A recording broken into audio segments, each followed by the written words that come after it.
So the thresholds at which you pay the 20p and 40p and 45p rate of tax will just stay the same over the next few years rather than rise. So they drag more people in every year. In terms of spending cuts, that's an even more serious picture. £30 billion spending cuts across government departments expected to be announced today, and we wait to see whether any of them will get protected. I can tell you that I'm expecting the NHS to get some level of protection, but what about schools, the justice system? All of these departments have already gone through austerity, and I think the Chancellor will be trying to say that this isn't austerity Mark II. He's going to try and protect the most vulnerable, in particular by raising benefits, we expect, by inflation levels of 10%. But all of this is going to be tough, and that's before you even come to energy bills. The government's support for those comes to an end in April, and what replaces it is likely to be less generous. So big implications for all our household finances and wages to be announced today. And let me tell you, a lot of Conservative MPs are quite jittery about it. Yeah, I can imagine they're going to be jittery about it, particularly with the tax burden at the level that it is now. And of course, there's 11.1%, I think, inflation hit yesterday. So it's going to be pretty tough for many government departments. We're looking now at live pictures here in Westminster. We're awaiting the Chancellor to leave number 11 to make his way to the House of Commons, where he's going to be delivering his autumn statement live at around 11:30, we believe. Before that, the Prime Minister, Rishi Sunak, is due to be speaking soon in the House of Commons. He's going to be giving his reaction to the G20, the summit in Indonesia that he's just arrived back from. So we'll go to him as soon as he takes the dispatch box in the House of Commons. Tomorrow, I'm interested on the spending cuts, because things are going to be very difficult, as you say. The picture is difficult because of the global forces that people, I think, acknowledge, but also the repercussions from the pre-disastrous mini budget that was anything but mini just 8 weeks ago. Do you think there's a sense that the pain may be spread? Mel Stride, the Department for Work and Pensions, telling me yesterday that actually some of these could be postponed till 2027, 2028. Do you think that actually some of this might not even happen? I think the big question today is what's going to be announced actually going to happen? Because some of these tax changes, for example, are going on over a 5-year period. Of course, we've got a general election in 2 years' I'm going to interrupt you there because the Prime Minister is taking to his feet. Mr. Speaker, with your permission, I'd like to make a brief statement about the G20 summit in Indonesia. But first, I'd like to address Russia's missile attacks on Ukraine this week. On the very day that I and others confronted the Russian foreign minister across the G20 summit table with the brutality of his country's actions. On the very day that President Zelensky addressed the G20 with a plan to stop the war, Russia launched over 80 separate missile strikes on Ukraine. The targets were innocent people and civilian infrastructure. The aim, to cast the population into darkness and cold. Once again, Russia has shown its barbarity and given the lie to any claim that they are interested in peace. During the bombardment of Ukraine on Tuesday, an explosion took place in eastern Poland. The investigation into this incident is ongoing, and it has our full support. As we have heard the Polish and American presidents say, it is possible that the explosion was caused by Ukrainian munition, which was deployed in self-defense. And whether or not this proves to be the case, no blame can be placed on a country trying to defend itself against such a barrage. The blame belongs solely to Russia. I spoke to President Duda yesterday to express my sympathy and pledge our solidarity. I also spoke to President Zelensky on a joint call with Prime Minister Trudeau to express our continued support. And I met my G7 and NATO counterparts at the sidelines of the G20. We will help our Polish allies to conclude their investigation, and we will continue to stand with Ukraine in the face of Russia's criminal aggression. Mr. Speaker, the Bali summit took place amidst the worst global economic crisis since 2008. The G20 was created to grip challenges like this, but today's crisis is different because it is being driven by a G20 member. By turning off the gas taps and choking off the Ukrainian grain supply, Russia has severely disrupted global food and energy markets. The economic shockwaves will ripple around the world for years to come. So together with other responsible members of the G20, we are delivering a decisive response. Almost all G20 members called out Russia's actions, declaring that today's era must not be one of war. We will work together to uphold international law and the United Nations Charter. And we will act to protect our collective economic security. The G20 agreed to use all available tools to support the global economy and ensure financial stability. That means international financial institutions mobilizing more resources to support developing countries. It means continuing to call out those who exploit their lending power to create debt traps for emerging economies. And it means tackling the causes of rising inflation head-on, including by delivering fiscal sustainability. We pledged our support for the UN-brokered deal to keep grain shipments moving in the Black Sea. That deal, I'm pleased to say, has now been renewed. 2/3 of Ukraine's wheat goes to developing countries. With famine looming, it is desperately needed, and Russia must uphold its part of this deal. We agreed action to improve energy security by accelerating the transition to clean energy. And we launched a new Just Energy Transition Partnership with Indonesia, which will unlock billions in private finance for new green energy infrastructure. And finally, we committed to maintain free markets, free trade, and to reform the World Trade Organization. Mr. Speaker, yesterday I held my first meeting with President Biden. We pledged to redouble our support for Ukraine and to continue deepening our cooperation, including on energy security and managing the challenges posed by China. I met Prime Minister Modi, where we reviewed progress on our forthcoming FTA.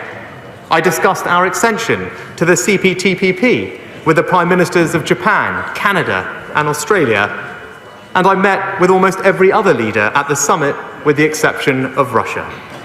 In each of these discussions, there was a shared determination to restore stability, deliver long-term growth, and drive a better future. One where no single country has the power to hold us back.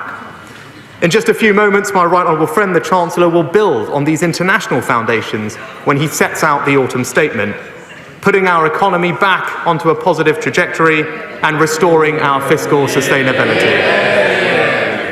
Mr. Speaker, by being strong abroad, we strengthen our resilience at home. So we will continue to support Ukraine.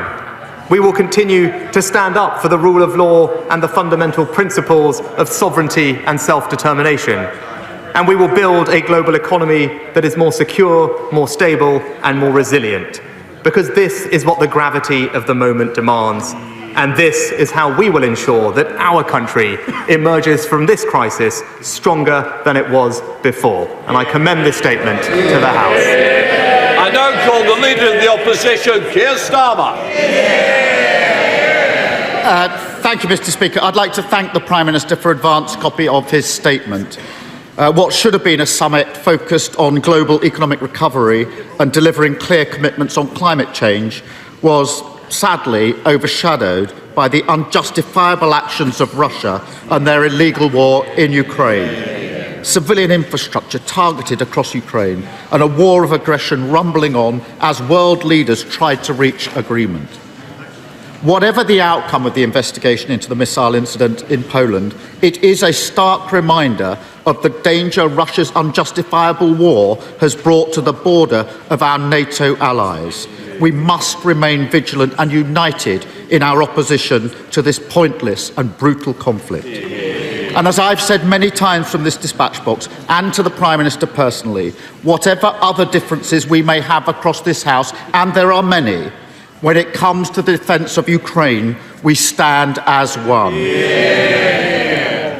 And on behalf of members on this side of the House, well, across the House, I want to send condolences to those killed in Poland. Poland's measured reaction to the incident and the calm heads that have prevailed over the past 2 days is welcome.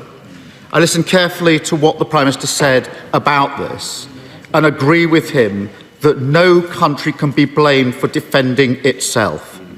We do need to get to the bottom of this, and obviously the investigation is ongoing, but can I ask the Prime Minister when he expects those investigations to be finalised? Russia is losing this war, so I welcome the G20's communiqué, which set out that most members strongly condemn the war in Ukraine.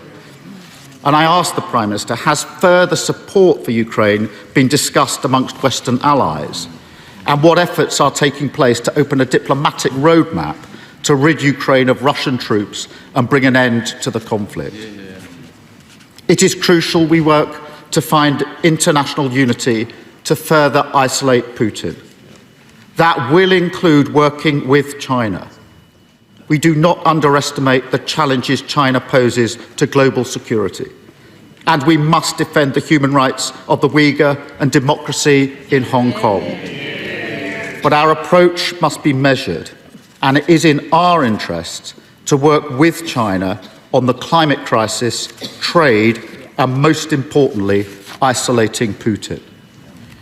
I was glad to see constructive dialogue on these issues between President Biden and President Xi.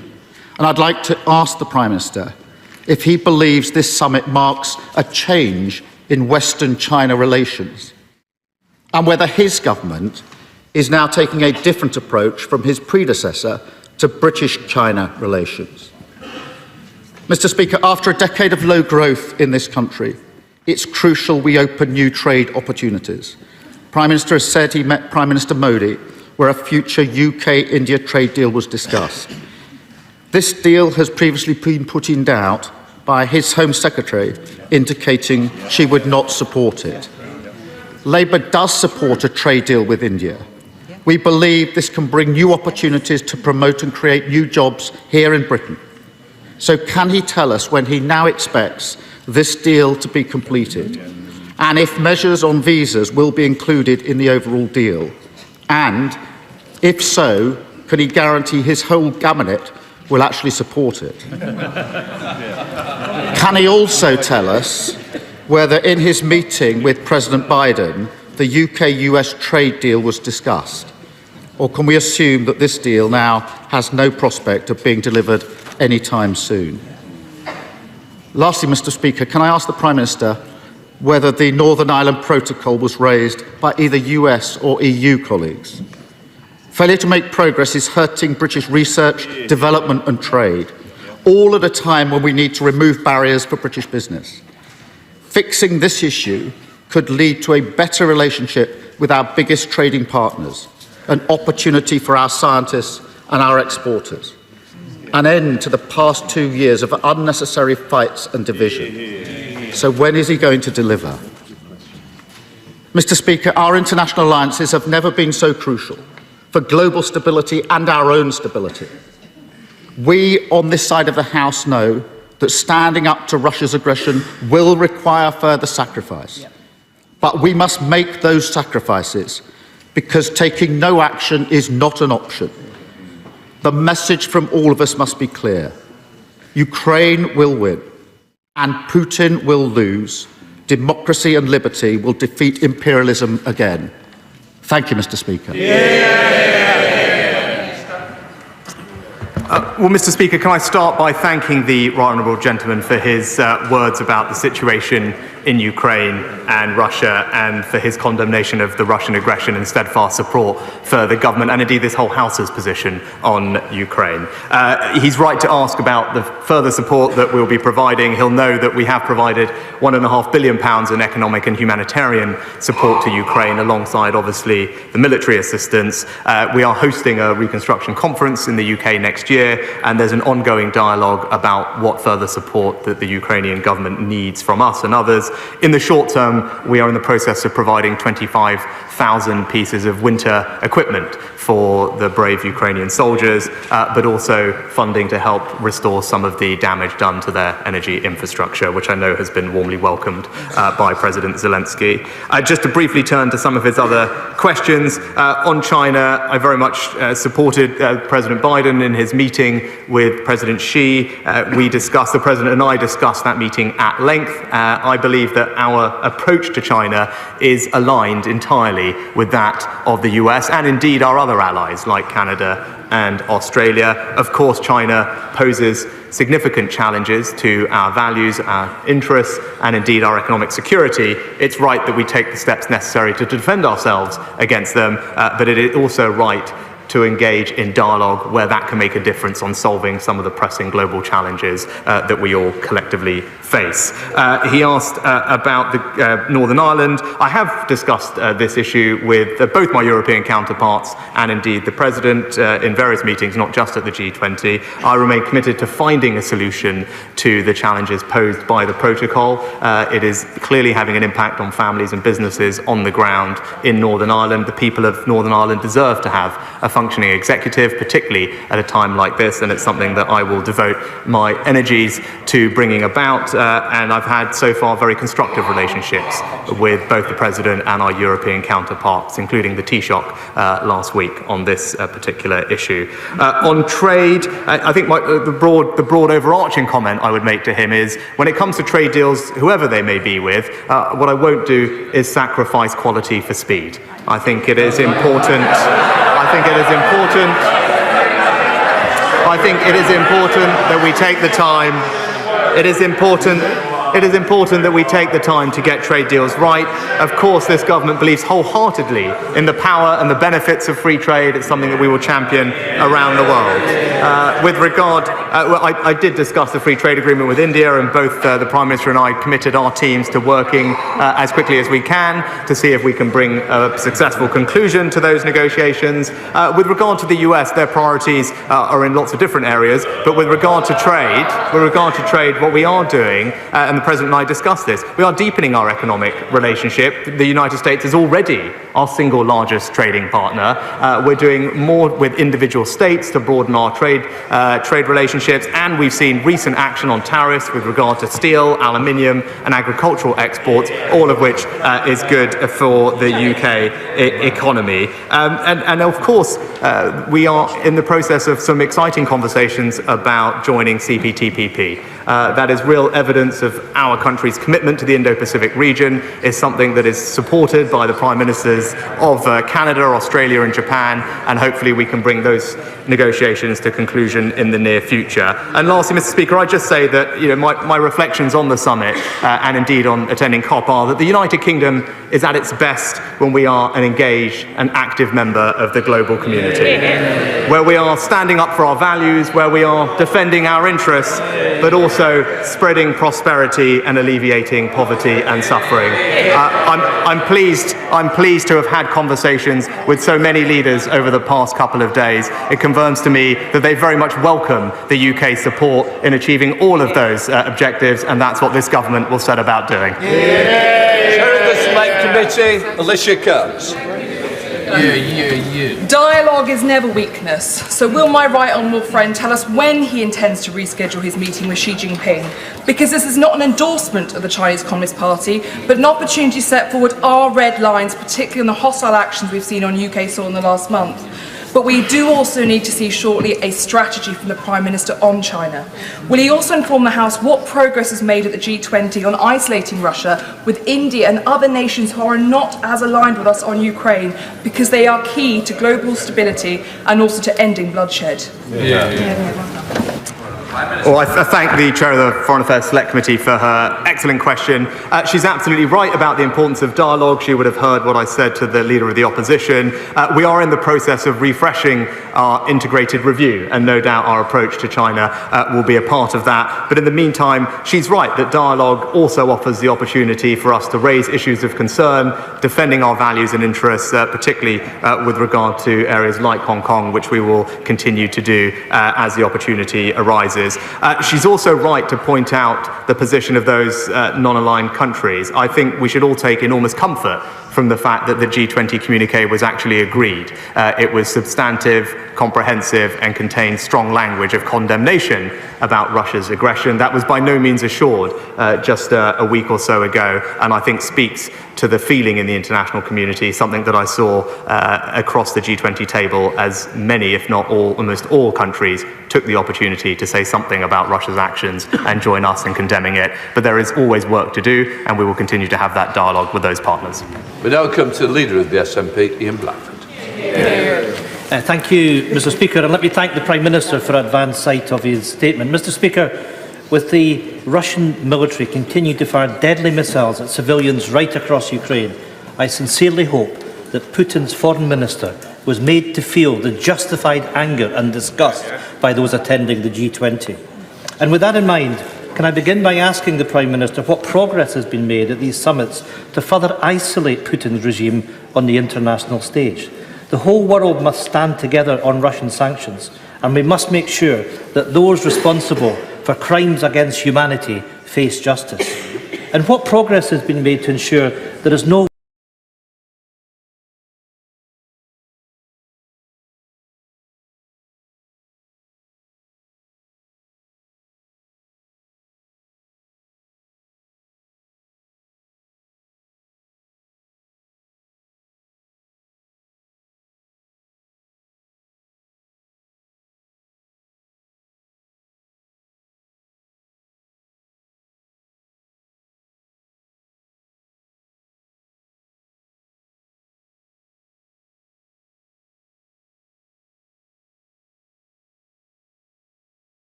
weakening in the international resolve to stand with Ukraine until the victory for their people. Mr. Speaker, in terms of G20 discussions on the economy, the Prime Minister and the Chancellor keep referring to the global factors to blame for the financial crisis facing families across these islands. It's the excuse that they are using to impose austerity 2.0 on today's financial statement. But if this is really all to do with global factors,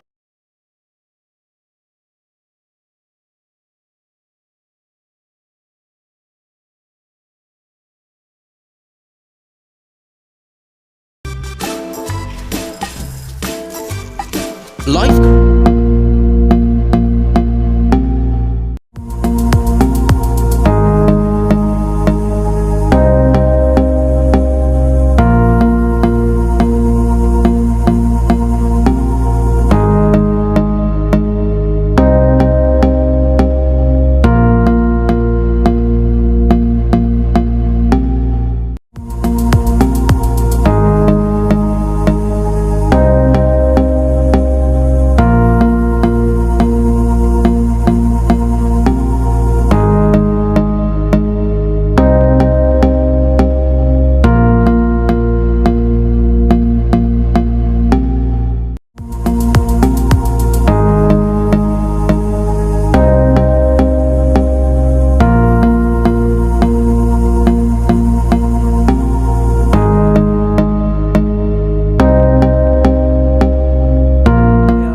tax rises or spending cuts. So it's a complete reversal of policy. I think the things to watch out for here is how much pain will there be for ordinary working people? Because by freezing tax thresholds, which we think they're going to do until 2028, that will cost people a lot more in tax. Millions of more people be dragged into higher tax bands. Also, what are they going to do on council tax? That will affect our council tax bills if they lift the caps on how much councils can lift them for. So these are real life decisions affecting all of our own passes at a time when people are really struggling with the cost of living. I think the final thing to look for in terms of policies is energy bills. As I understand it, that they're going to have what is effectively a price cap, so guaranteeing from April 2023 that the typical household won't pay more than £3,000 in energy bills. Now, that is still a big sum, but energy bills were predicted to go up to £4,000 in April 2023. It's going to cost them a lot of money. I think for the fallout, the things to look for politics will obviously be about the Conservative Party deep disquiet that they are overcorrecting, that they're going too far potentially on tax rises and spending cuts, and that could choke off economic growth, which Ed can talk more about, at a time when we've already had a quarter of recession, the next quarter likely to see the economy contracting. That's when you have officially got our recession. We're probably in one now. So what will be the response on the benches? They're going to be nervous about that.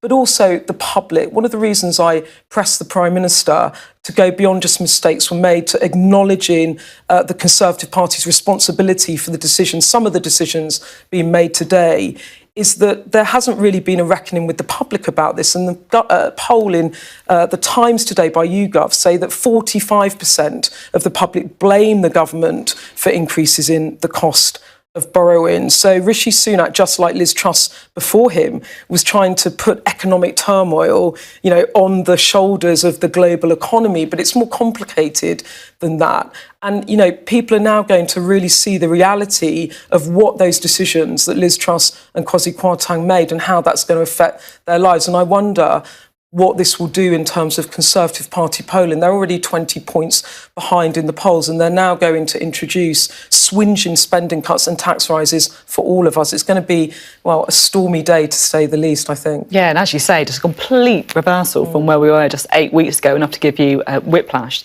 Beth, thank you very much for the analysis. Well, Beth was just talking there, wasn't she, about the different audiences, so Conservative MPs, many of whom are going to be upset by what they hear, the voters.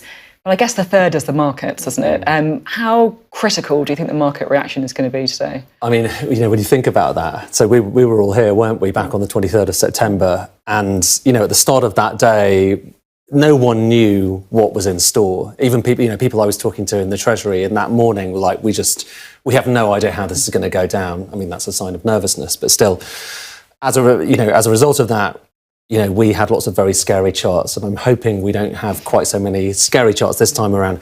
But we will have, ways of showing you kind of what the backdrop is to this, and what Beth was talking about there, the economy, household finances. There's big stuff there. And let me just show you a couple of charts that kind of underline that, Sophie, because when you look at, for instance, the UK economy as a whole, so looking at GDP, and what is GDP? It's just a kind of measure of how fast the economy is growing.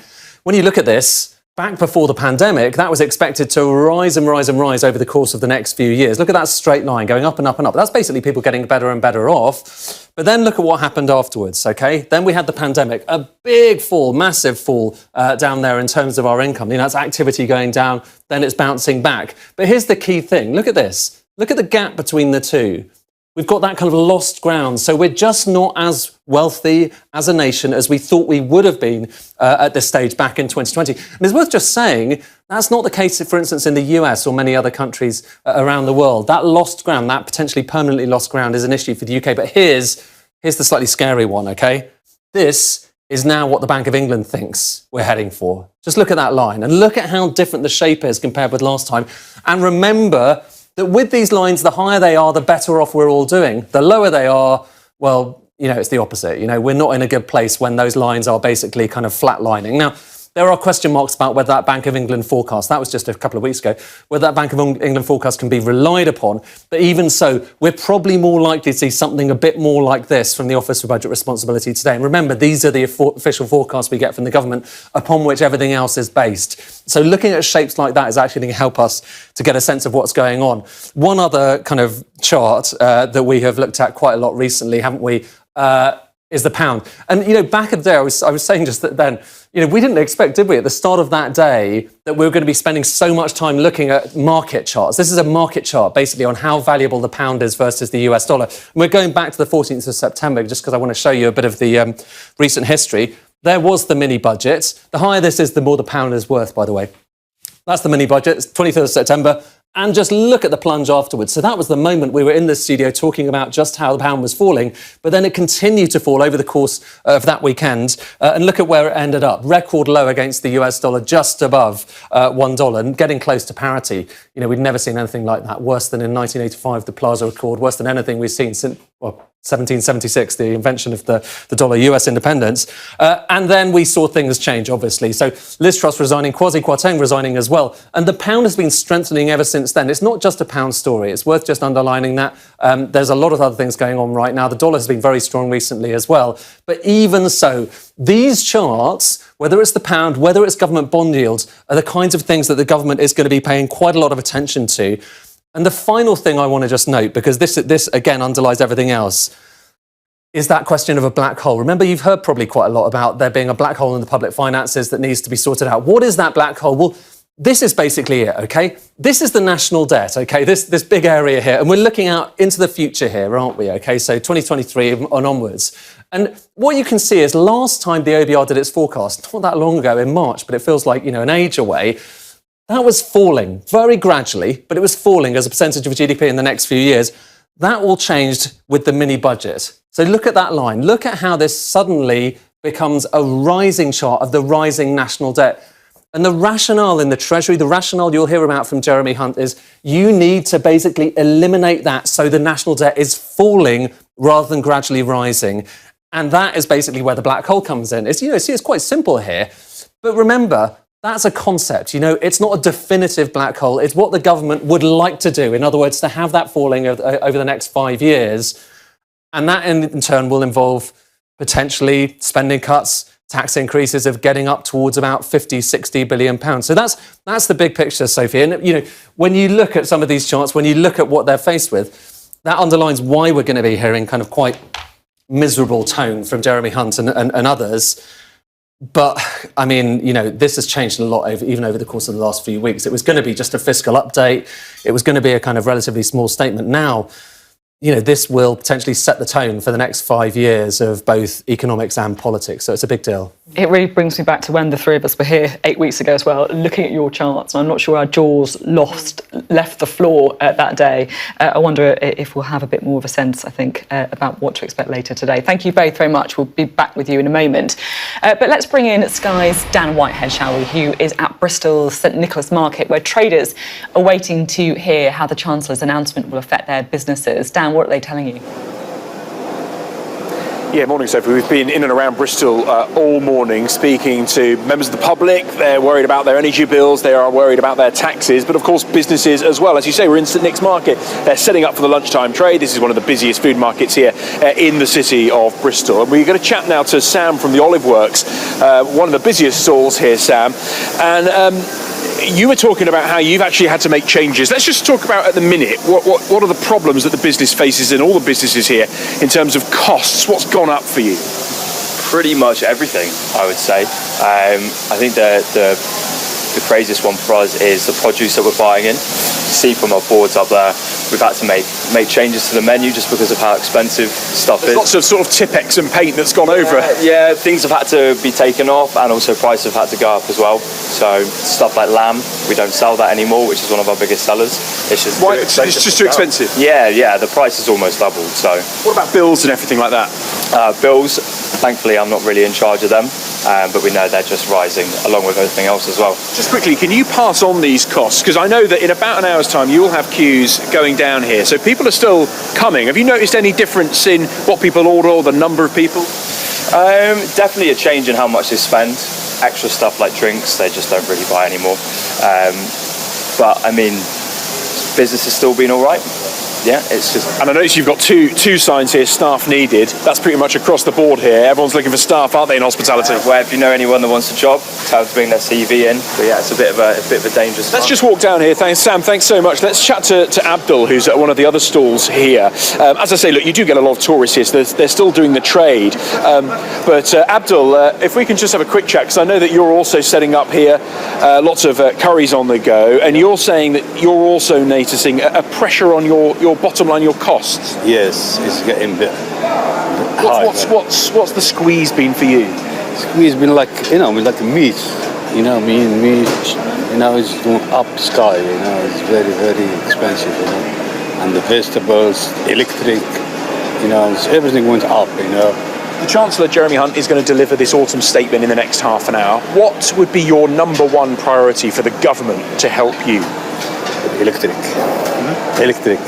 So you want that energy cap price extended? We think that might be on the cards. Is that a big help for you? Yeah, it does. Yeah, electric is big things. I mean, we used to pay like 300, now we come 600. So you used to pay £300 for your stall here, now 600. 600, but everything went up, double.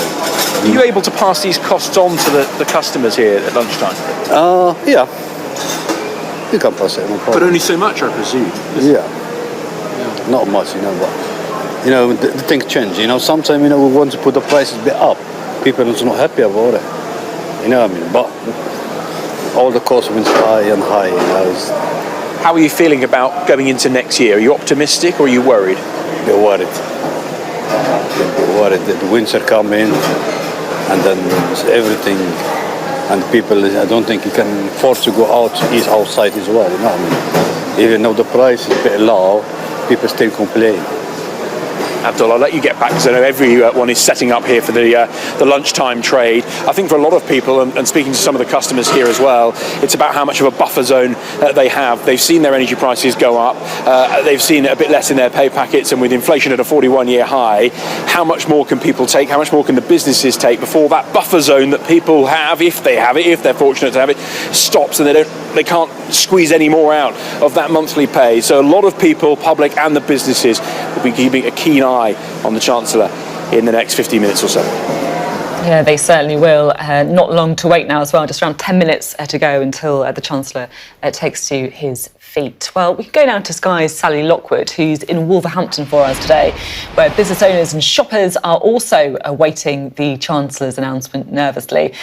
Sally, it's exactly the kind of electoral battleground that both the Conservatives and Labour are going to be looking at the reaction to.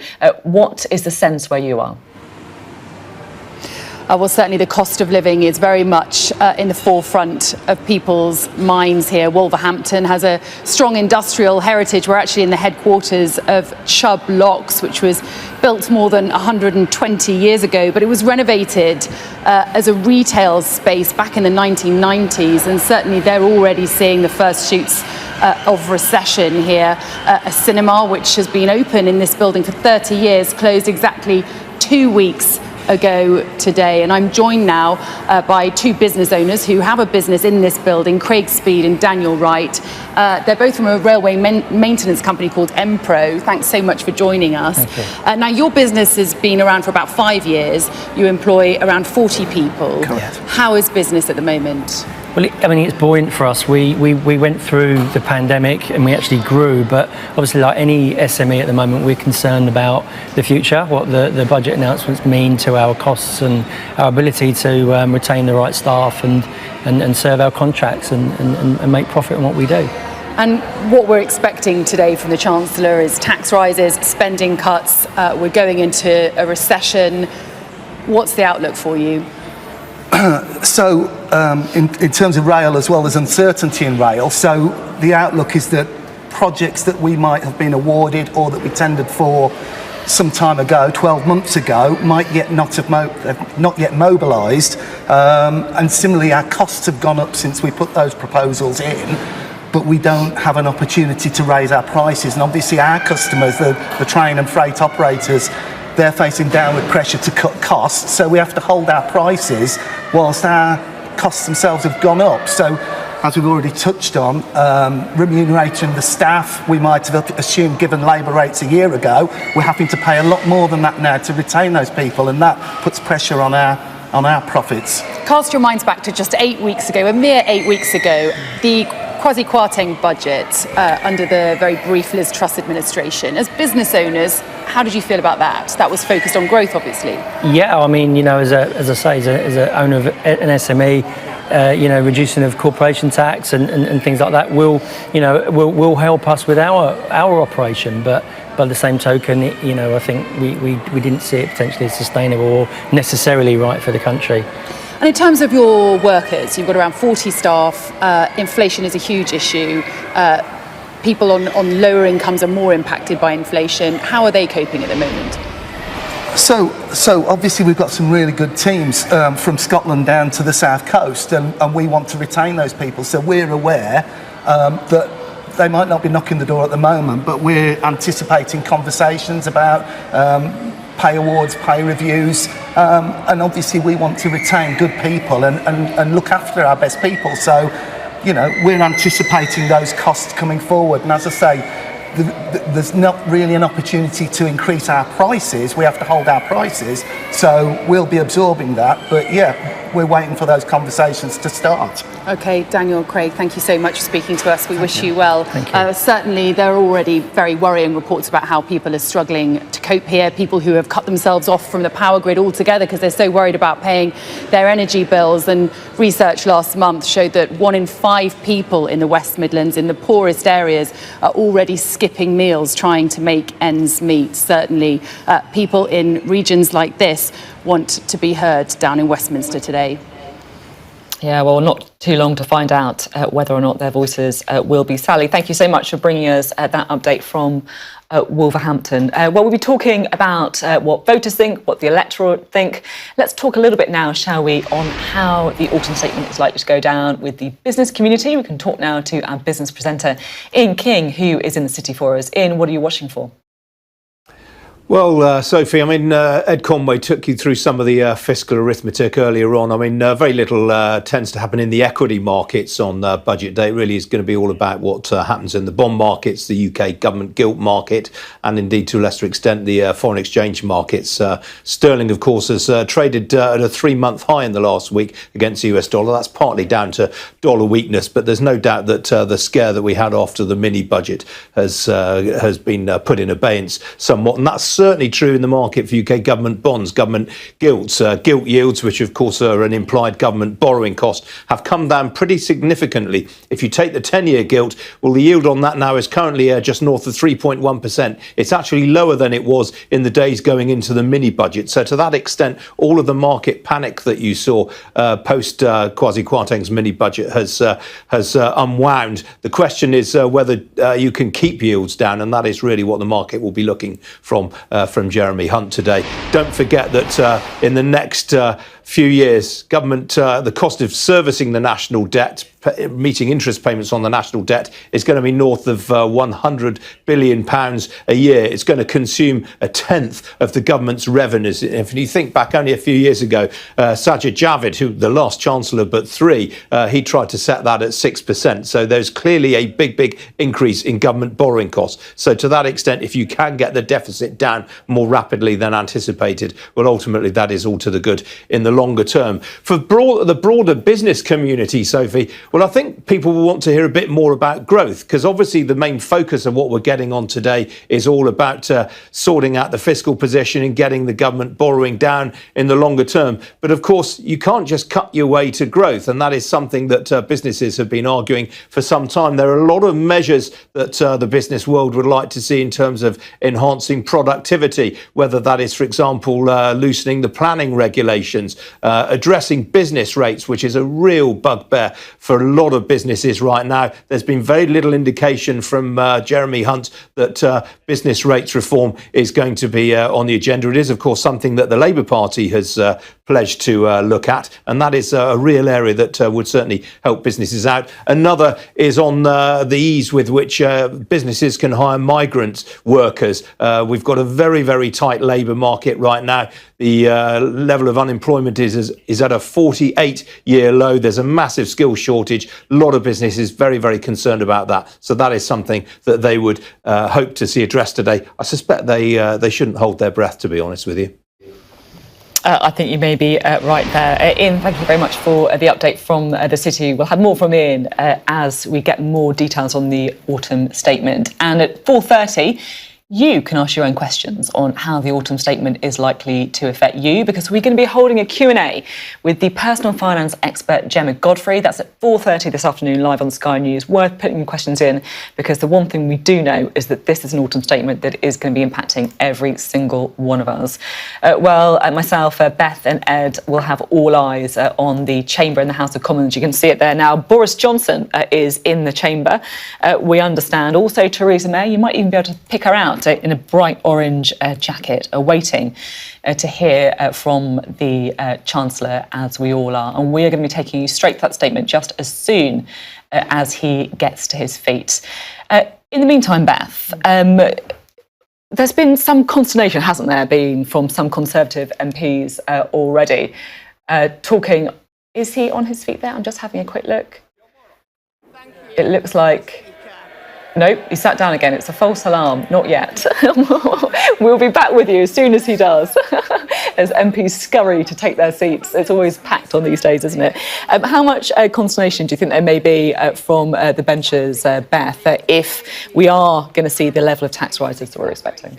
Well, look, there's a number of Conservatives, particularly those in the Liz Truss administration, that have warned against tax rises. But I think one thing that the Chancellor will do is that he will uprate pensions in line with inflation, and he will uprate benefits in line with inflation. The argument has been from Rishi Sunak and Jeremy Hunt that they want to be compassionate and fair, so that they hope that that will alleviate some concerns on the benches. But there's no doubt that the likes of Simon Clarke, a key Liz Truss ally, the likes of Jacob Rees-Mogg, they believe that there shouldn't be as much taxation as there is, and they would rather have spending cuts, and that will be a big test. And I think the big sort of debate, really, and the thing I'll be watching for today, is there is a fragile truce at the moment between Rishi Sunak and the Liz Trussites, and people in the party that didn't much want Rishi Sunak to be Prime Minister and don't much like this package of economic measures.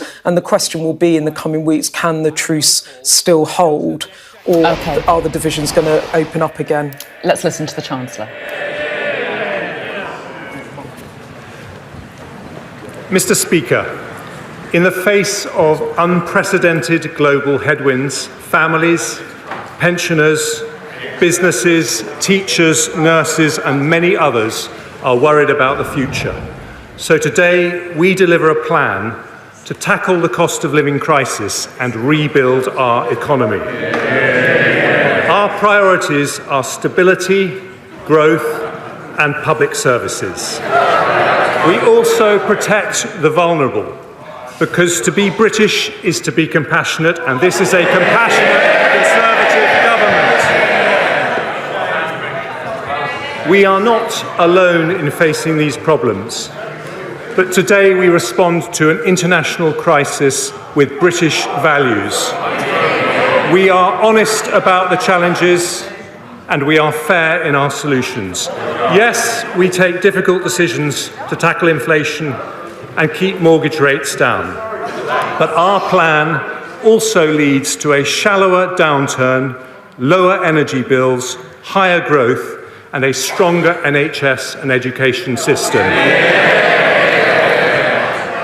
3 priorities then today: stability, growth, and public services. I start with stability. Mr. Speaker, high inflation is the enemy of stability. It means higher mortgage rates, more expensive food and fuel bills, businesses failing and unemployment rising. It erodes savings, causes industrial unrest, and cuts funding for public services. It hurts the poorest the most and eats away at the trust upon which a strong society is built. The Office for Budget Responsibility confirms global factors are the primary cause of current inflation.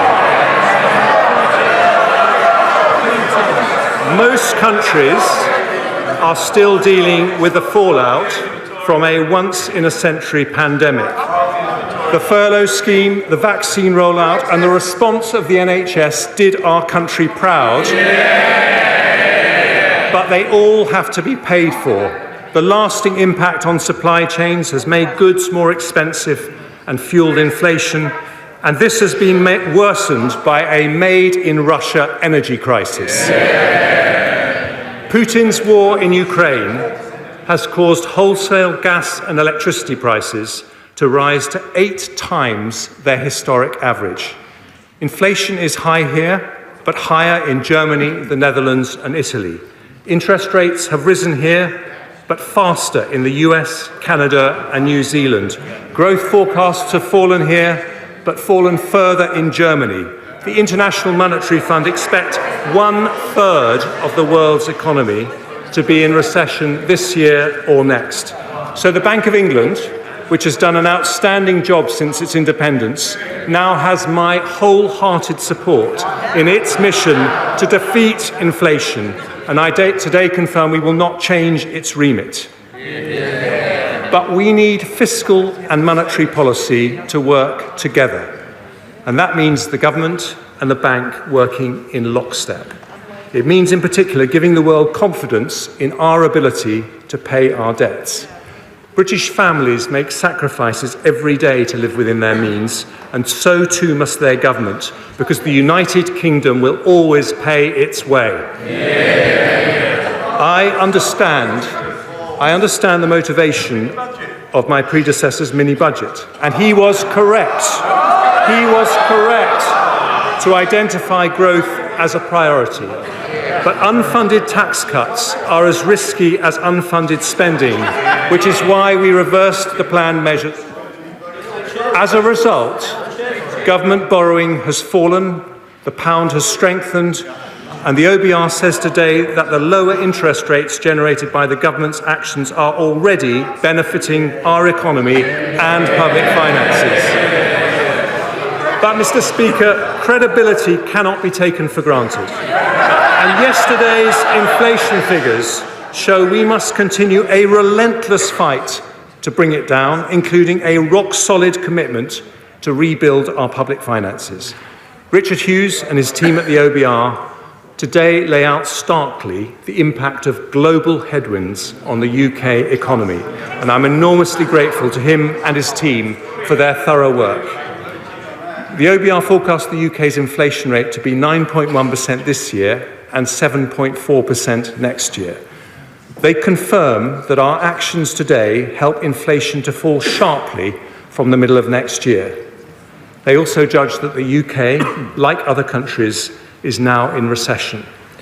Overall this year, the economy is still forecast to grow by 4.2%.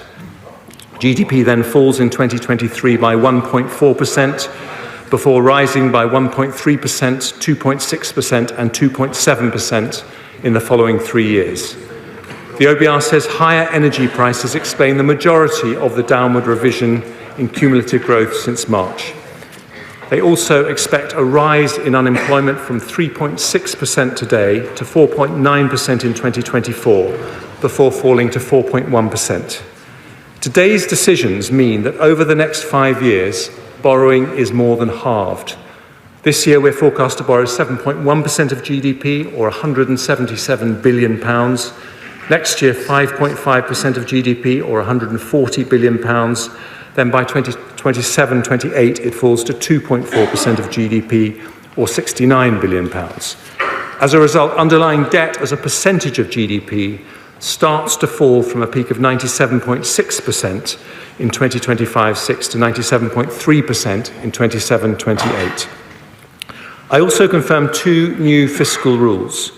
The first is that underlying debt must fall as a percentage of GDP by the 5th year of a rolling 5-year period. The second, that public sector borrowing over the same period must be below 3% of GDP. And the plan I'm announcing today meets both rules. Today's statement delivers a consolidation of £55 billion and means inflation and interest rates end up significantly lower. We achieve this, Mr. Speaker, in a balanced way. In the short term, as growth slows and unemployment rises, we will use fiscal policy to support the economy. The OBR confirm that because of our plans, the recession is shallower and inflation is reduced. Unemployment is also lower, with about 70,000 jobs saved as a result of our decisions today. Then, once growth returns, we increase the pace of consolidation to get debt falling. This further reduces the pressure on the bank to raise interest rates, because as Conservatives, we do not leave our debts to the next generation.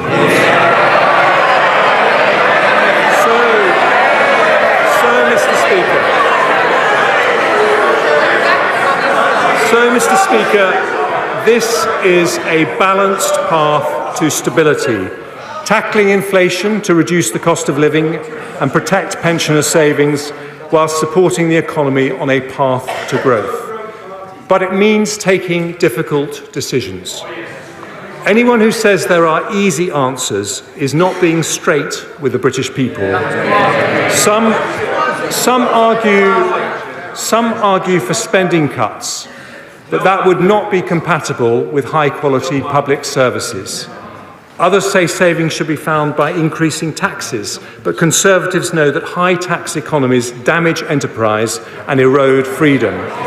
We want low taxes and sound money, but Conservatives know sound money has to come first, because inflation eats away at the pound in people's pockets even more insidiously than taxes.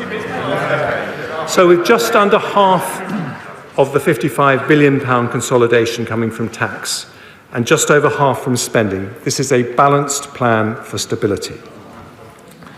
I turn first to our decisions on tax. I have tried to be fair by following 2 broad principles. Firstly, we ask those with more to contribute more, and secondly, we avoid the tax rises that damage growth. Although my decisions today do lead to a substantial tax increase, we have not raised headline rates of taxation, and tax as a percentage of GDP will increase by just 1% over the next 5 years. I start with personal taxes. Asking more from those who have more means that the first difficult decision I take on tax is to reduce the threshold at which the 45p rate becomes payable from £150,000 to £125,140. Those earning £150,000 or more will pay just over £1,200 more in tax every year. We're also taking difficult decisions on tax-free allowances. I'm maintaining at current levels the income tax personal allowance, higher rate threshold, main national insurance thresholds, and the inheritance tax thresholds for a further 2 years, taking us to April 2028.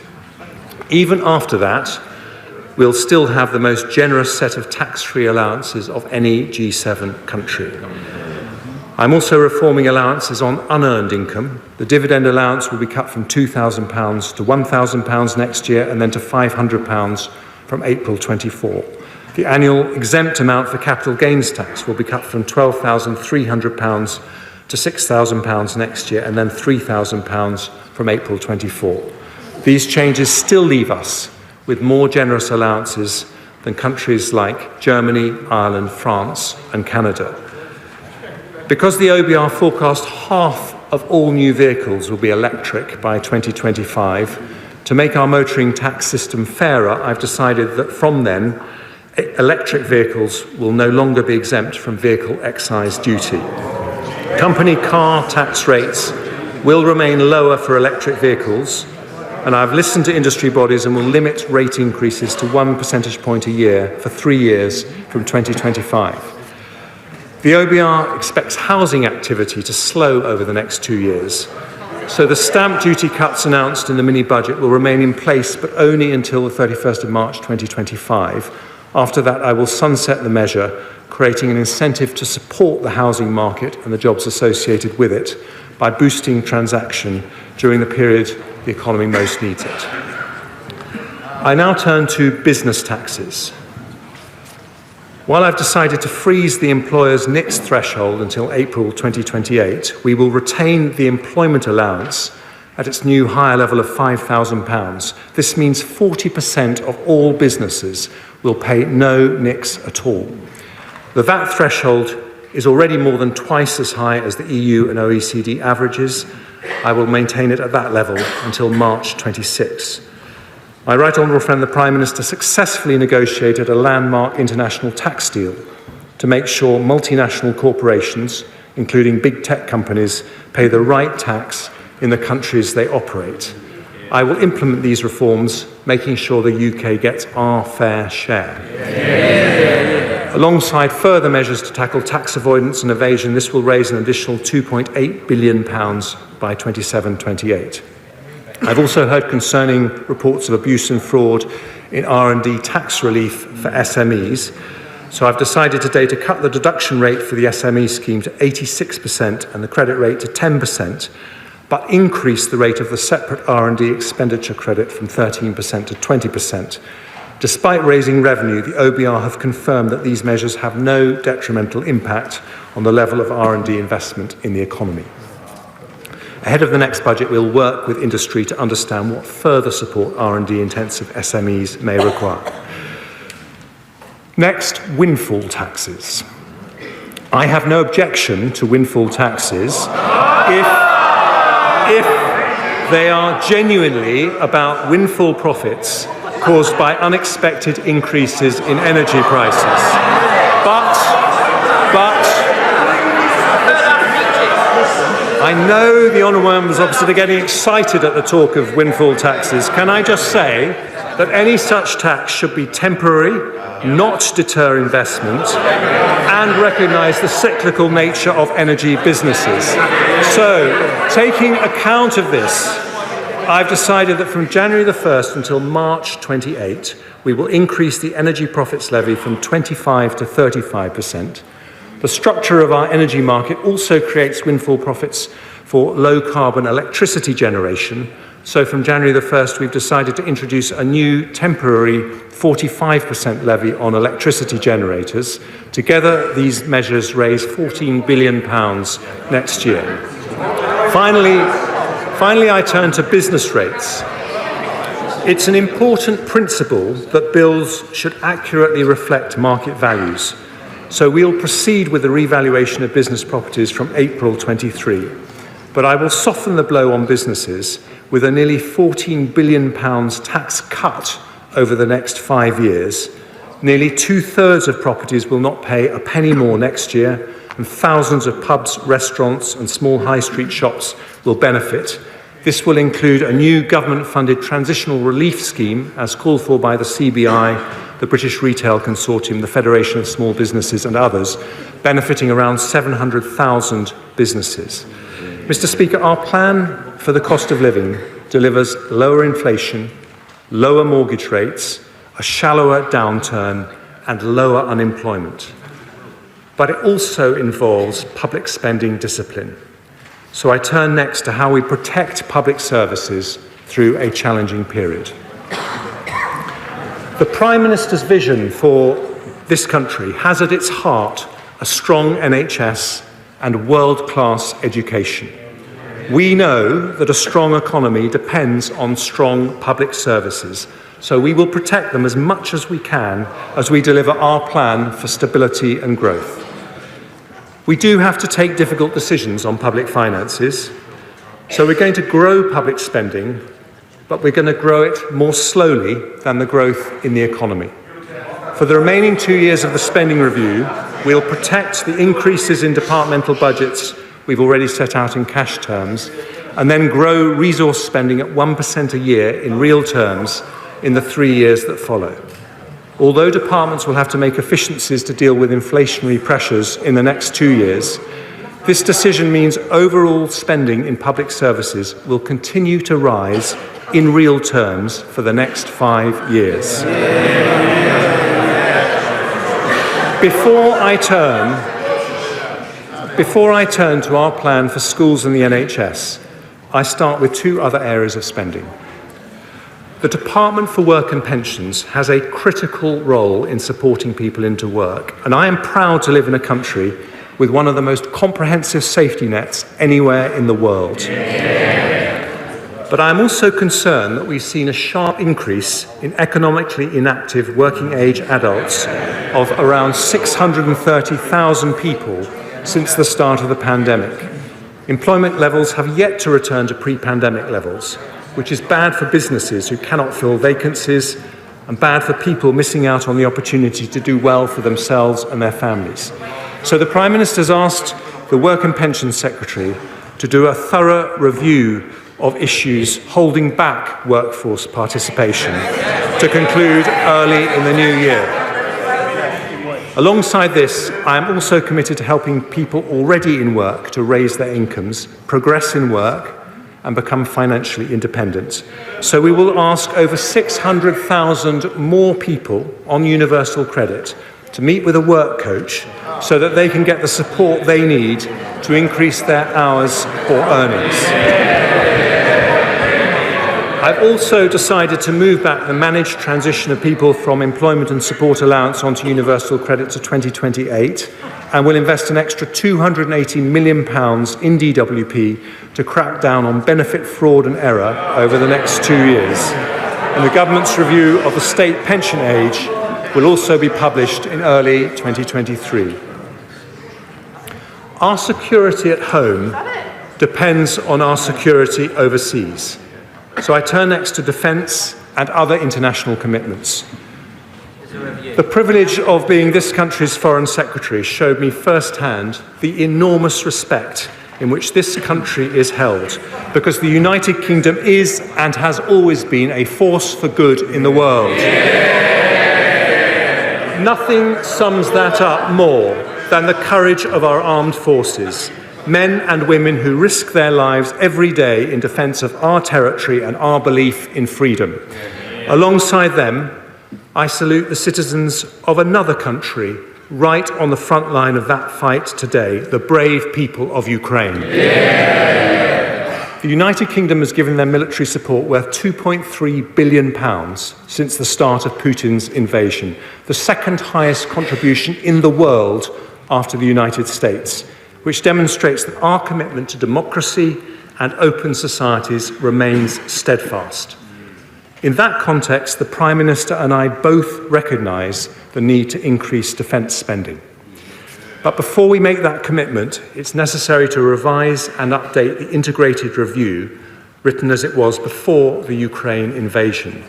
And I've asked for that vital work to be completed ahead of the next budget, and today confirm we will continue to maintain the defence budget at least 2% of GDP to be consistent with our NATO commitment.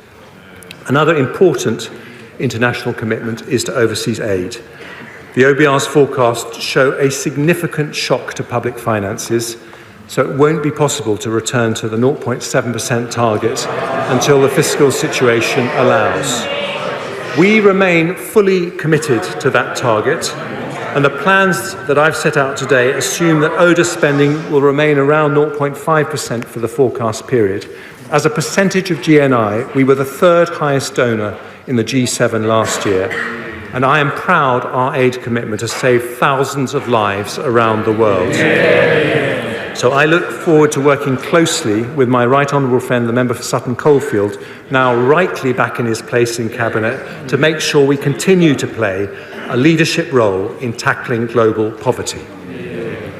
The United Kingdom has also been a global leader on climate change, cutting emissions by more than any other G20 country.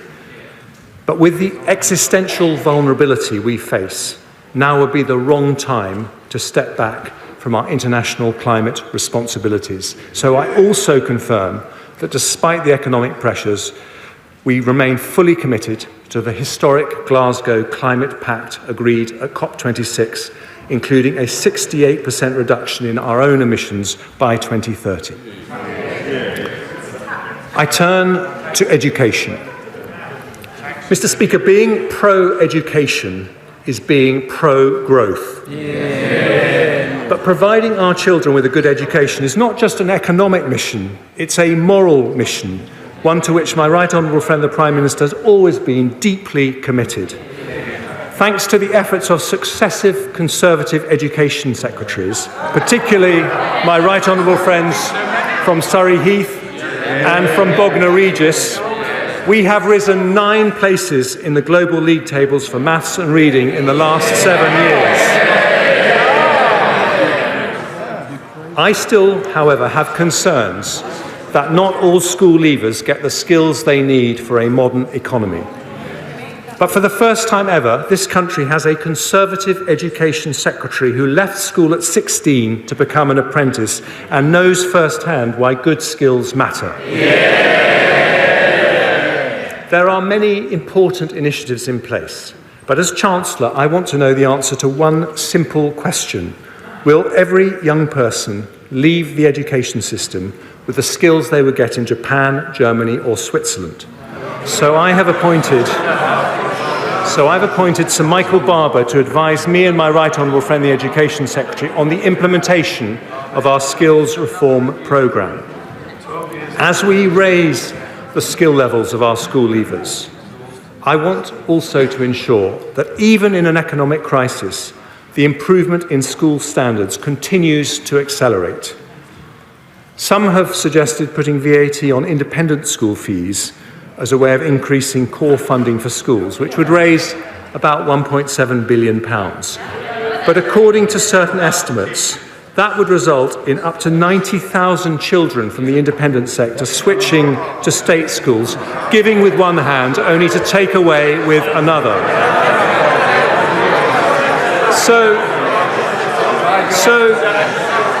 So instead of being ideological, I'm going to be practical. Because we want school standards to continue to rise for every single child, we're going to do more than protect the school's budget. We're going to increase it. And I can announce today that next year and the year after, we will invest an extra £2.3 billion per annum in our schools. Our message to heads and teachers and classroom assistants is thank you for your brilliant work. We need it to continue, and in difficult economic circumstances, a Conservative government is investing more in the public service that defines all our futures. Mr. Speaker, the service we depend on more than any other is the NHS. As a former Health Secretary, I know how hard people are working on the front line and how much they're struggling after the pandemic. The biggest issues are workforce shortages and pressures in the social care sector.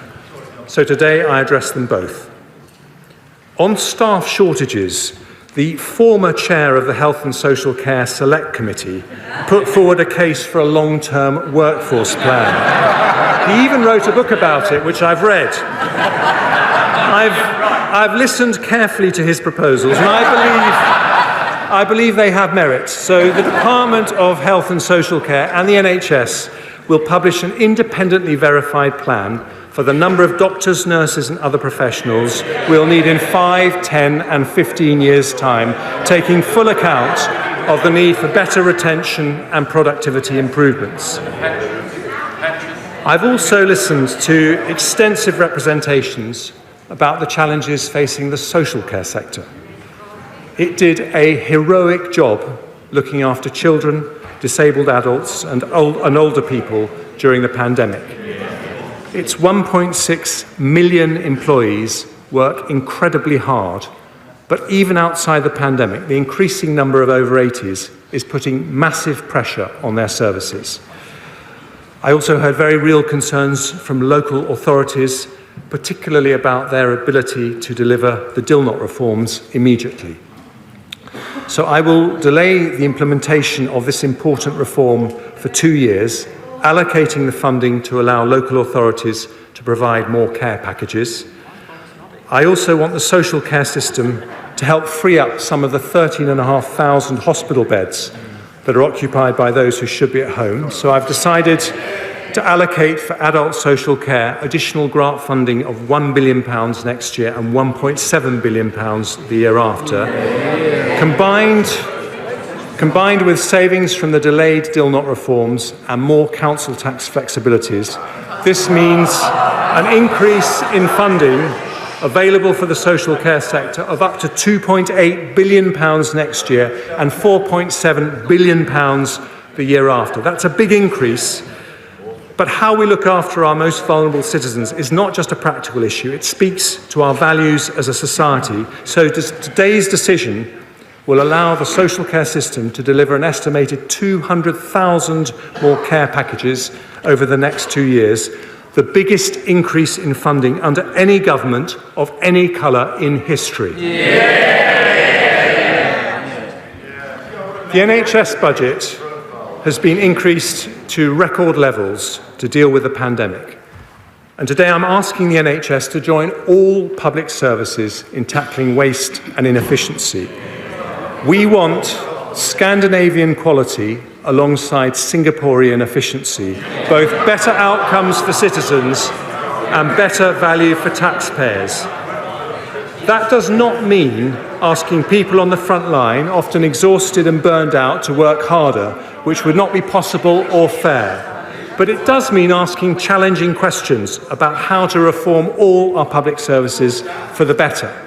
So with respect to the NHS, I've asked former Health Secretary and Chair of the Norfolk and Waveney Integrated Care System, Patricia Hewitt, to help me and the Health Secretary achieve that by advising us on how to make sure the new integrated care boards, the local NHS bodies, operate efficiently and with appropriate autonomy and accountability. I've also had discussions with NHS England about the inflationary pressures on their budget. I recognise that efficiency savings alone will not be enough to deliver the services we all need. So because of difficult decisions taken elsewhere today, I will increase the NHS budget in each of the next 2 years by £3.3 billion. The Chief Executive of the NHS, Amanda Pritchard, has said that this should provide sufficient funding for the NHS to fulfil its key priorities. She said it shows the government is serious about its commitment to prioritise our NHS. 3.3 billion for the NHS, 4.7 billion pounds for social care, a record 8 billion pounds package for our health and care system. That is a Conservative government putting the NHS first. Mr. Speaker, the NHS and schools in Scotland, Wales and Northern Ireland face equivalent pressures. So the Barnett consequentials of today's decisions mean an extra £1.5 billion for the Scottish Government, £1.2 billion for the Welsh Government, £650 million for the Northern Ireland Executive. That is more resources for the schools and hospitals in our devolved nations next year, the year after, and every year thereafter. Mr. Speaker, our support for public services means that despite needing to find £55 billion in savings and tax rises, we are protecting the amount going into public services in real terms over the 5-year period. But if we're going to sustain our public services and avoid a doom loop of ever higher taxes and ever lower dynamism, we need economic growth. So I now turn, well, they've never been interested in growth, but we on this side of the House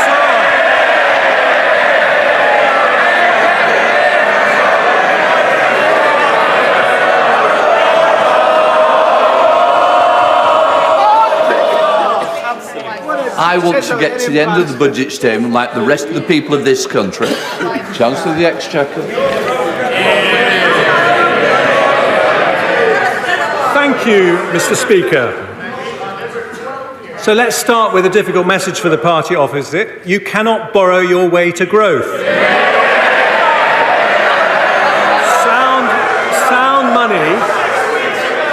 Sound money is the rock. Sound money is the rock upon which long-term prosperity rests.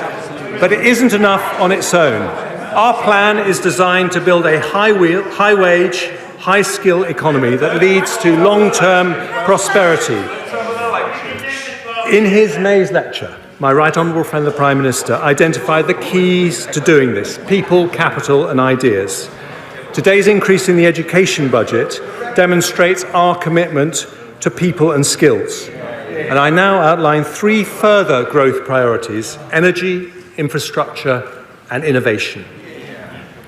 Cheap, low-carbon, reliable energy must sit at the heart of any modern economy. But Putin's weaponisation of international gas prices has helped drive the cost of our national energy consumption right up. This year we'll be spending an extra £150 billion on energy compared to pre-pandemic levels, equivalent to paying for an entire second NHS through our energy bills. In 2019, a third of global emissions came from energy supply. So unless we act radically to change our approach, we'll both bankrupt our economy and harm our planet. Over the long term, there's only one way to stop ourselves being at the mercy of international gas prices: energy independence combined with energy efficiency. Energy independence, so neither Putin nor anyone else can use energy to blackmail us, and energy efficiency to reduce demand and climate impact as much as possible. Now, Britain is a global leader in renewable energy. Last year, nearly 40% of our electricity came from offshore wind, solar, and other renewables. Since 2010, our renewable energy production has grown faster than any other large country in Europe. But we need to go even further with a major acceleration of homegrown technologies like offshore wind, carbon capture and storage, and above all, nuclear.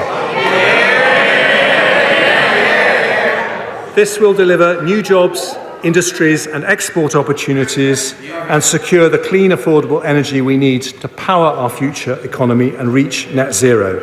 So today I can announce the government will proceed with a new nuclear power plant at Sizewell C. Subject to final government approvals, the contracts for the initial investment will be signed with relevant parties, including EDF, in the coming weeks.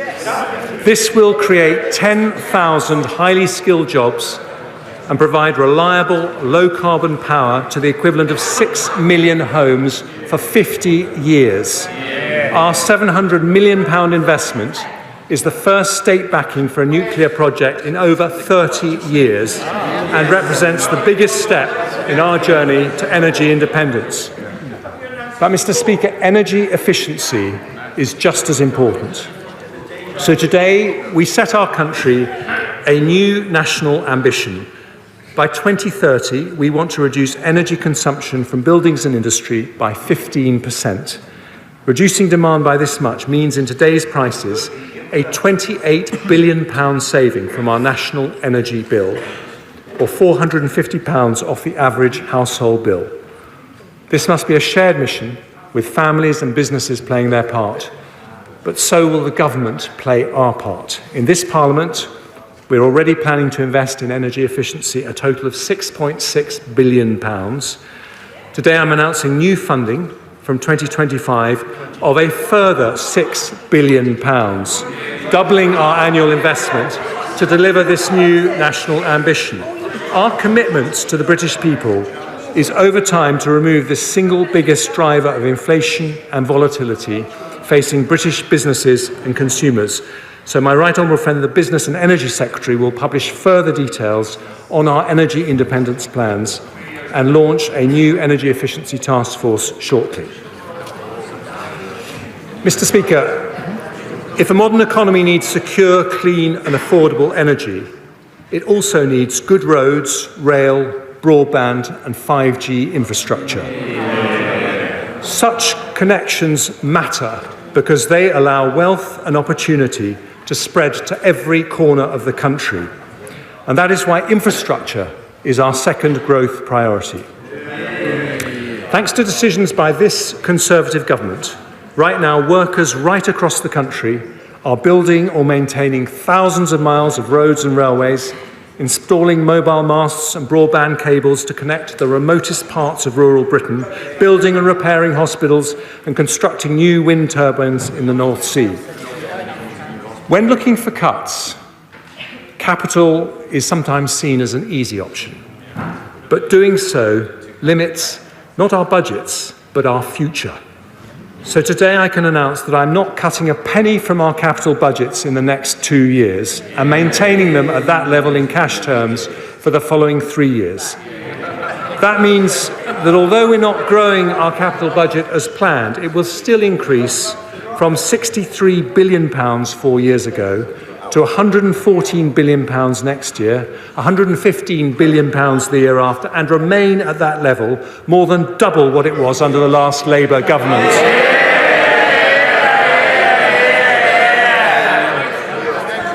Smart countries build on their long-term commitments rather than discard them. So today I confirm that because of this decision, alongside Sizewell C, we will deliver the core Northern Powerhouse Rail, HS2 to Manchester, and East West Rail, and the new hospitals programme, and gigabit broadband rollout. All these and more will be funded as promised, with over £600 billion of investment over the next 5 years to connect our country and grow our economy.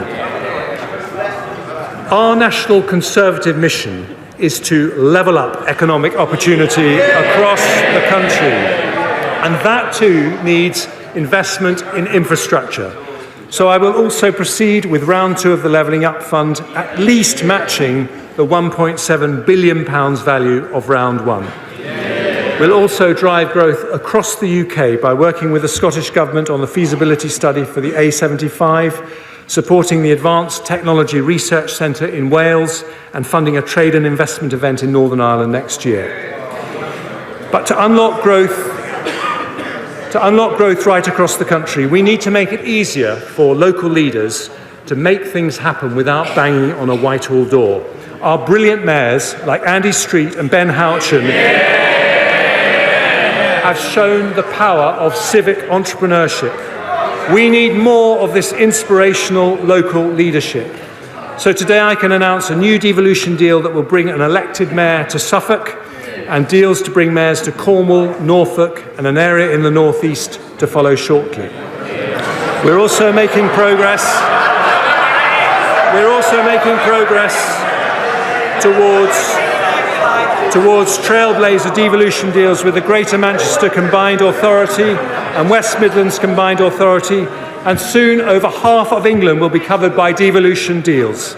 Taken together, that £600 billion investment in our future growth represents the largest investment in public works for 40 years. So our children and grandchildren can be confident that this Conservative government is investing in their future.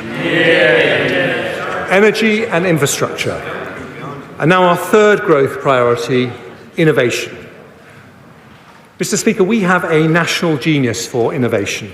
Britain is the land of Newton, Darwin, Fleming, Faraday, Franklin, Gilbert and Berners-Lee, the home of 3 of the world's top 10 universities, the country with the largest life science and technology sectors in Europe.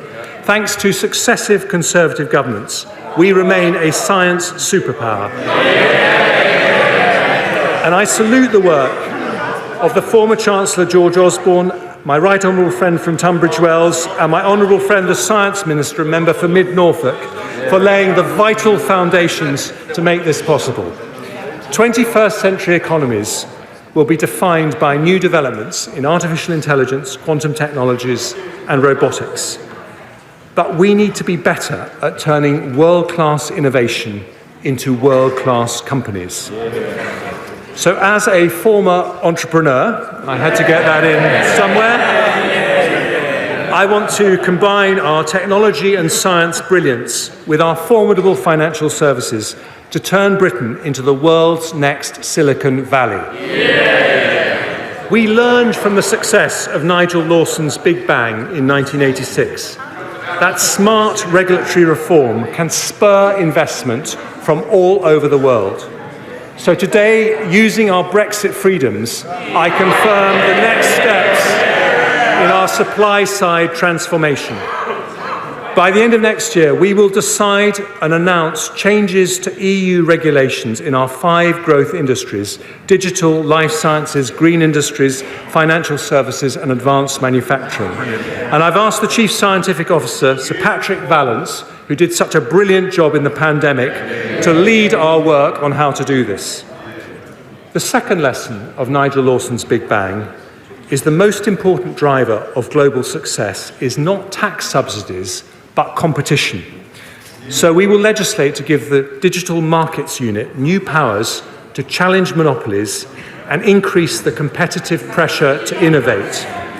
To further spur competition, I've listened to requests from businesses, and today I'm removing import tariffs on over 100 goods used by UK businesses in their production processes, from car seat parts to bicycle frames. I'll also change our approach to investment zones, which will now focus on leveraging our research strengths by being centred on universities in left-behind areas to help build clusters for our new growth industries. My right honourable friend, the Levelling Up Secretary, will work with mayors, devolved administrations and local partners to achieve this, with the first decisions announced ahead of the spring budget.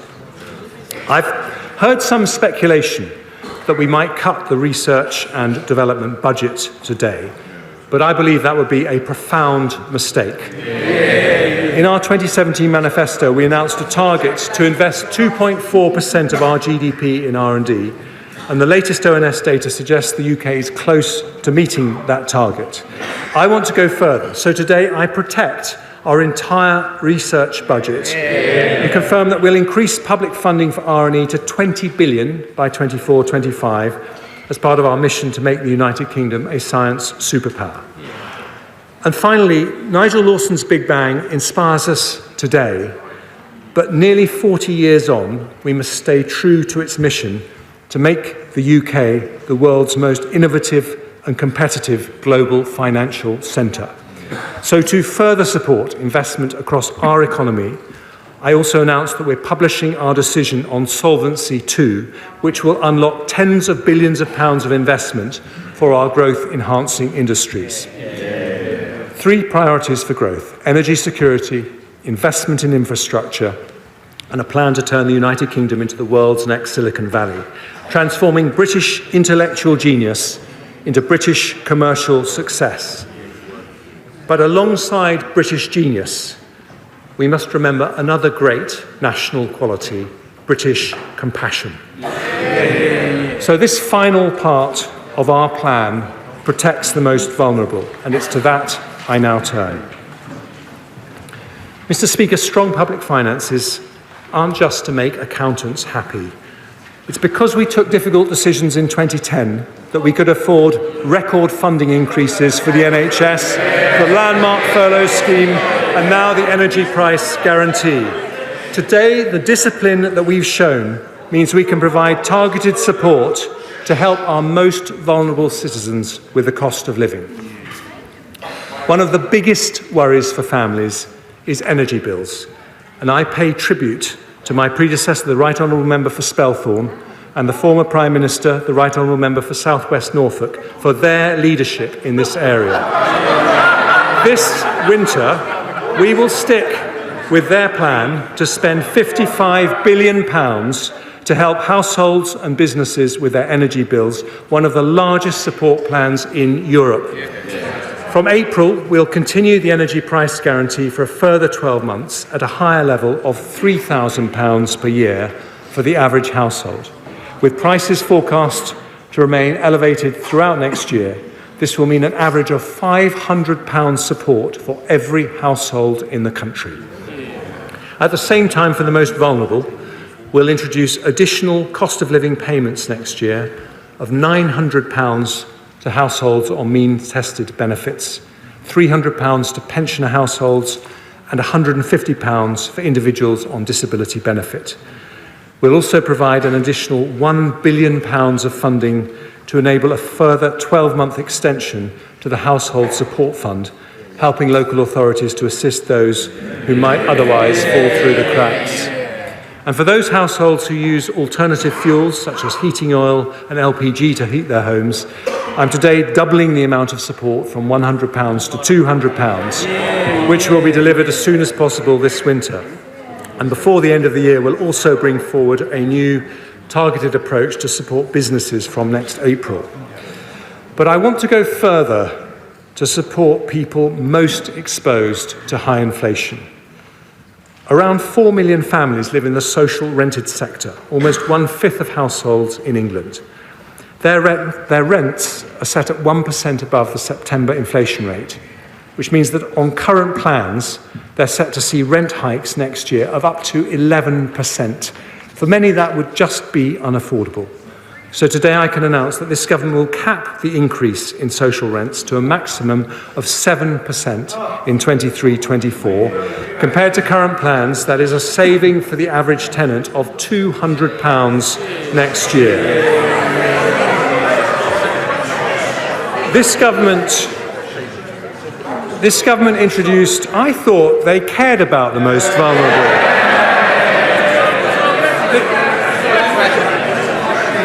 This government introduced the national living wage, which has been a giant step in eliminating low pay. So today, I'm accepting the recommendation of the Low Pay Commission to increase it next year by 9.7%. That means from April 23, the hourly rate will be £10.42, which represents an annual pay rise worth over £1,600 to a full-time worker. It's expected to benefit over 2 million of the lowest paid workers in our country and keeps us on track for our target to reach 2/3 of median earnings by 2024. And it is the largest increase in the UK's national living wage ever. Mr. Speaker, there have also been some representations to keep the uplift to working age and disability benefits below the level of inflation, given the financial constraints we face.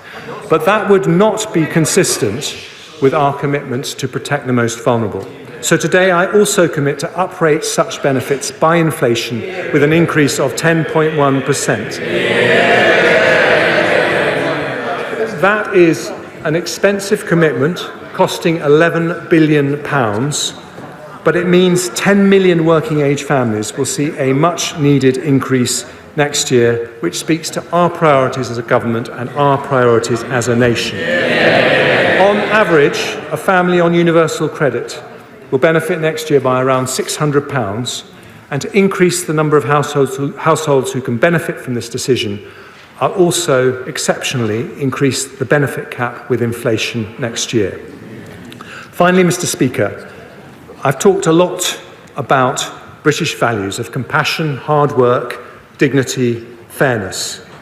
There is no more British value than our commitment to protect and honour those who built the country we live in. Yeah. So to support the poorest pensioners, I have decided to increase the pension credit by 10.1%, which is worth up to £1,470 for a couple and £960 for a single pensioner in our most vulnerable households. But the cost of living crisis is harming not just our poorest pensioners, but all pensioners.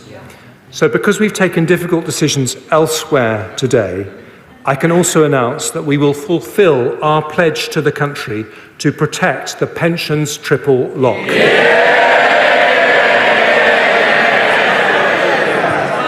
In April, the state pension will increase in line with inflation, an £870 increase, which represents the biggest ever increase in the state pension. And to the millions of pensioners who will benefit from this measure, I say now and always, this government is on your side. Mr. Speaker, there is a global energy crisis, a global inflation crisis, and a global economic crisis. But the British people are tough, inventive, and resourceful. We have risen to bigger challenges before. We aren't immune to these headwinds, but with this plan for stability, growth, and public services, we will face into the storm. There may be a recession made in Russia, but there is a recovery made in Britain.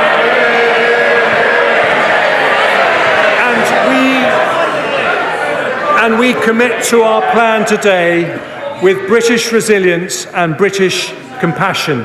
Because of the difficult decisions we take today, we strengthen our public finances, bring down inflation, protect jobs. We build the first state-backed nuclear power station for 30 years. We continue the biggest programme of capital investment for 40 years. We protect standards in schools, cut NHS waiting times, fund social care, cap energy bills, support those on benefits. We protect workers with the biggest ever increase in the national living wage, and our pensioners on the triple lock with the biggest ever increase in the state pension. This is a balanced plan for stability, a plan for growth, and a plan for public services. It shows that you don't need to choose either a strong economy or good public services.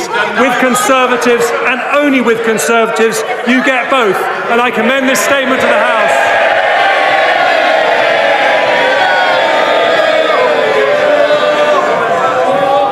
I now call the Shadow Chancellor of the Exchequer, Rachel Reeves. Thank you, Mr. Speaker, and thank you to the Chancellor for that statement. So here we are, the end of 2022. 3 Prime Ministers, 4 Chancellors, and 4 budgets later. And where do we find ourselves? In a worse place than we started the year. Inflation spiralling, growth plunging, living standards falling. Mr. Speaker, Britain is a great country with fantastic strengths. But because of this government's mistakes, we are being held back. What people will be asking themselves at the next election is this: are me and my family better off with a Conservative government? And the answer is no. The mess we are in is the result of 12 weeks of Conservative chaos, but also 12 years of Conservative economic failure. Growth dismal, investment down, wages squeezed, public services crumbling. And what does the Chancellor have to offer today? More of the same, with working people paying the price for his failure. The Chancellor should have come here today to ask for forgiveness. At the very least, he could have offered an apology. But no, instead he says that his predecessor was correct in his analysis at the mini-budget. The mini-budget that put our economy into freefall. All the country got today was an invoice for the economic carnage that this government has created. Never again can the Conservatives be seen as the party of economic competence. Now, it's been clear for weeks what they wanted to do. Step one, blame global factors. Step two, pretend the mini-budget has nothing to do with any of them. Step three, portray the Chancellor and Prime Minister as the people who can clear up the mess of their party's own making. And step four, attempt to lay some so-called traps for the Labour Party. They've even had George Osborne in to advise them on how to party like it's 2010. But Mr. Speaker, this isn't a game. This is about people's lives. This is about people's livelihoods. It's about their ability to pay the mortgage, their ability to pay the rent, and the ability to pay the bills after 12 years of Conservative stagnation that has left our country so much worse off. It's about the fact that when the global storm hits, we are uniquely exposed because of the choices that the Conservatives have made. Exactly. Now, Mr. Speaker, nobody doubts that the COVID pandemic and war in Ukraine have had profound implications.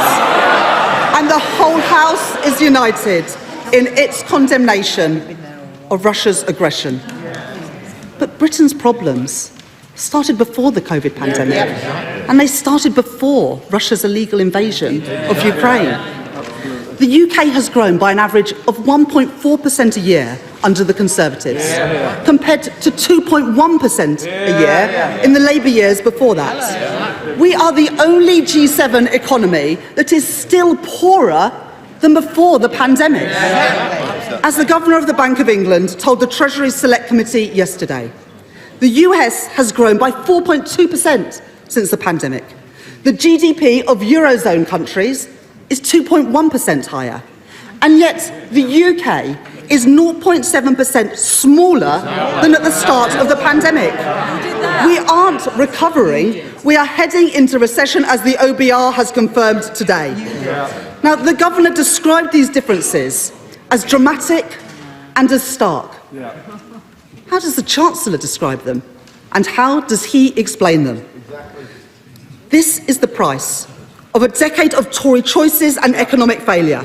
And it is set to continue, with the IMF forecasting that out of the 38 most industrialised economies, the UK will have the slowest growth of any of them in the next 2 years. Now, the Chancellor is saying today that he will be honest. So let's be honest. No one was talking about cuts to public spending 2 months ago, and no other advanced economy is cutting spending or increasing taxes on working people as they head into recession. This government has forced our economy into a doom loop, where low growth leads to higher taxes, lower investment and squeezed wages, with a running down of public services, all of which hits economic growth again. And instead of learning from the mistakes of the last decade, they're simply repeating them. We need to break free from this vicious cycle of stagnation with fairer choices and a proper plan for